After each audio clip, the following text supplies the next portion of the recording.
Last night, President Donald Trump stood before Congress and made some of the boldest claims we've heard in years. 0 illegal immigrants, trillions in investment, crime nearly erased, 8 wars ended. It sounded historic.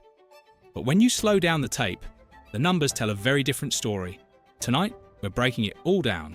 And some of this doesn't survive basic math. Trump declared more Americans working than at any time in history. That sounds incredible. But here's the reality. America's population is also at an all-time high. More people means more workers. That doesn't automatically mean a stronger economy. Workforce participation? Largely flat. Unemployment? Ticked up slightly in recent months. This is classic political framing. Take a raw number, ignore the context, declare victory.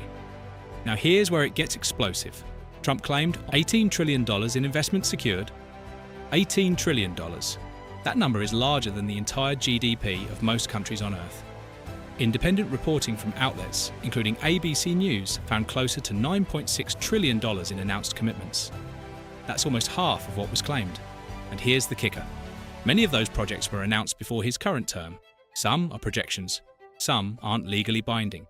That's not a rounding error. That's a massive gap. Trump said, the murder rate saw the largest drop in recorded history.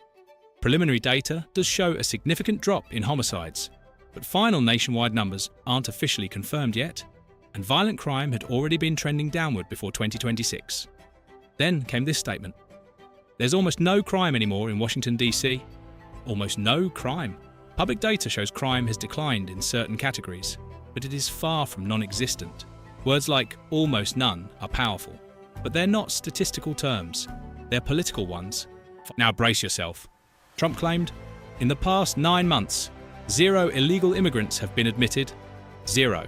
Not 1. Official border data shows crossings have dropped significantly compared to 2024 levels, but they have not dropped to 0. Thousands of encounters and admissions still occurred. 0 is absolute, and absolute claims are the easiest to fact-check. This one doesn't hold.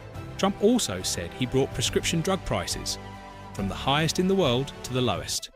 Health economists have been blunt, reducing prices that dramatically would require extreme structural changes, not currently reflected in data. Prices may have fallen in certain categories, but lowest in the world? That's not supported by international comparisons. Again, powerful phrasing. Weak verification. Then came the foreign policy moment. Trump declared, I ended 8 wars. The administration has been involved in brokering ceasefires and negotiations, but many of those conflicts were not officially declared wars. Some ceasefires remain fragile. Some conflicts are ongoing. Calling them ended wars simplifies something far more complex. Here's what stands out. The strategy isn't subtle. Use the biggest possible number. Use absolute language. Repeat it confidently. Most claims fall into one of 3 categories. 1. Technically true, but lacking context. 2. Based on incomplete data. 3. Or dramatically overstated. That doesn't mean everything was false, but it does mean the full story is more complicated than the applause lines. Politics is persuasion. The State of the Union isn't just a report, it's a performance. And in 2026, the performance was bold, confident, unapologetic. But when you pause the applause and read the fine print, the numbers don't always match the narrative. Now it's your turn.